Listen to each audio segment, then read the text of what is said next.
Assalamualaikum warahmatullahi wabarakatuh. Baiklah, saya di sini akan menjelaskan penelitian yang dibuat oleh Insinyur Derajat, Dr. Insinyur Susilo Wibowo, dan Neni Musyarofa yang berjudul pengaruh pemberian pupuk daun terhadap produktivitas padi sawah atau Oryza sativa melalui pendekatan PTT dan non-PTT. Nah, pada latar belakang ini beras merupakan makanan pokok dari 2 juta penduduk di Indonesia. Nah, pada tahun 2010 semakin berat tugas pemerintah dalam penyediaan pangan bagi penduduknya, karena pada tahun 2010 penduduk di Indonesia semakin banyak penduduknya. Dalam rangka pencapaian target, maka pemerintah telah merencanakan program peningkatan produksi beras nasional atau P2BN. Dan keseriusan pemerintah sangat dibutuhkan karena banyak kendala dalam meningkatkan produksi beras dewasa ini.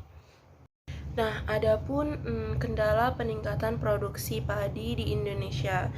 Yang pertama yaitu konvensi lahan subur yang terus-menerus berlangsung, penyimpanan iklim atau anomali iklim, gejala kelelahan teknologi atau teknologi fatigue, penurunan kualitas sumber daya lahan soil sneakers. Nah, adapun penyebab belum optimisnya peningkatan produksi padi di Indonesia yaitu rendahnya efisiensi pemupukan sebelum efektifnya pengendali hama penyakit, penggunaan benih kurang bermutu, dan haraka dan unsur mikro, sifat fisik tanah yang kurang optimal, pengendalian gulma belum optimal, dan perlu dilakukan upaya terobosan teknologi budidaya padi yang memberikan nilai tambah dan efisiensi usaha tani agar pelaksanaan praktik budidaya yang dapat melalui pengolahan tanaman terpadu atau PPT.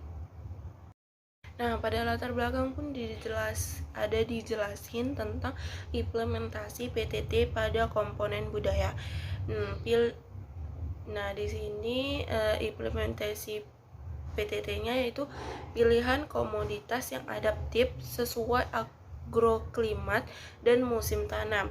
Nah, varietas unggul yang adaptif dan benih bermutu tinggi, pengelolaan air, hara, tanah, dan tanaman secara optimal, pengendalian hama dan penyakit secara terpadu, dan penanganan panen pasca panen secara tepat. Nah, fokus pada salah satu komponen dalam PTT poin keempat, maka dilakukan percobaan yang titik beratkan pada aspek pemberian pupuk daun terhadap produktivitas padi sawah atau Oryza sativa dengan pengelolaan tanaman yang berbeda, yaitu dengan PTT dan non-PTT. Nah, adapun tujuan penelitian ini yaitu untuk mengetahui produktivitas padi sawah tertinggi pada perlakuan PTT dan non-PTT. Yang kedua, tujuannya yaitu mengetahui jenis pupuk daun dapat meningkatkan produksi padi pada perlakuan PTT dan non-PTT. Nah, manfaat penelitian ini yaitu bagi petani dapat memperoleh informasi tentang teknologi terapan budidaya padi aspek pemupukan baik pada PTT dan non-PTT. Nah, bagi pengusaha pertanian, manfaatnya untuk memperkenalkan produk pupuk pada petani untuk diuji cobakan pada areal yang lebih luas. Dan untuk dunia iptek, manfaatnya untuk sebagai suatu metode alternatif dalam manajemen peningkatan produksi padi dan sebagai salah satu referensi dalam pengembangan iptek untuk akomodasi padi. Adapun metode penelitian yang didapat pada penelitian ini yaitu pendekatan penelitian. Nah, penelitian ini eksakta dilakukan manipulasi objek penelitian dan kontrol. Nah, waktu penelitian itu sendiri pada bulan Februari sampai Agustus 2012.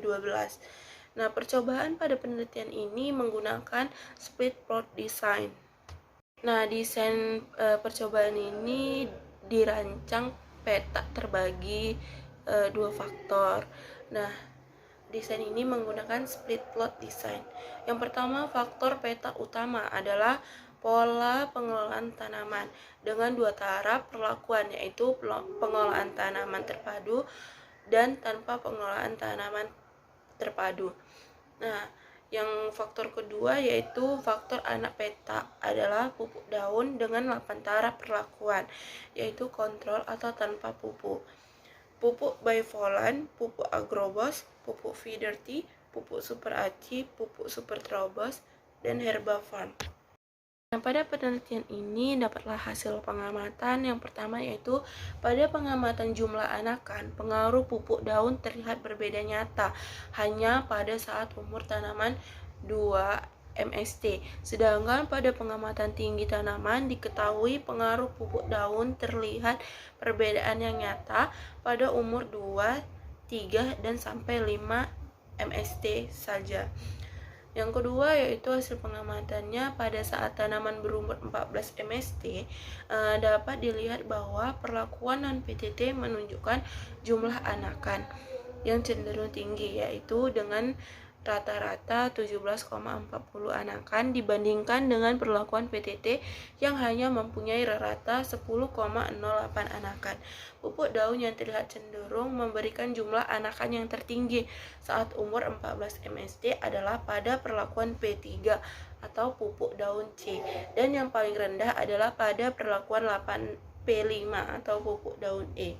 Nah, dari penelitian ini saya pun dapat parameter pengamatannya. Nah, yang pertama yaitu komponen pertumbuhan.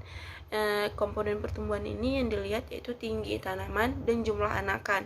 Yang kedua yaitu komponen produksi. Nah, dari komponen produksi ini dapat disimpulkan yang pertama itu jumlah anakan produktif, dan jumlah malai, dan jumlah 100 butir gabahnya berapa, dan bobot total gabahnya berapa. Nah, adapun teknik analisis data yang dilakukan yaitu analisis menggunakan analisis ragam atau uji F taraf 5%, dan yang dilakukan uji lanjutan untuk mengetahui perbedaan antara perlakuan yaitu uji beda nyata terkecil atau BNT taraf 5% jika tidak terjadi interaksi antar perlakuan. Yang kedua yaitu uji jarak berganda Duchan jika terjadi interaksi antar perlakuan. Nah, dapatlah kesimpulan dari penelitian ini yaitu terdapat perbedaan produktivitas yang nyata signifikan antara pengelolaan tanaman padi dengan pendekatan PTT. Produktivitas padi sawah dengan pendekatan PTT memiliki kecenderungan lebih tinggi dilihat dari rata-rata produksi per hektarnya sebesar 7,01 ton atau HA bila dibandingkan dengan rata-rata pada pendekatan non-PTT sebesar 6,22 ton. Sekian penjelasan dari penelitian ini. Saya ucapkan terima kasih. Wabillahi taufiq wal hidayah. Wassalamualaikum warahmatullahi wabarakatuh.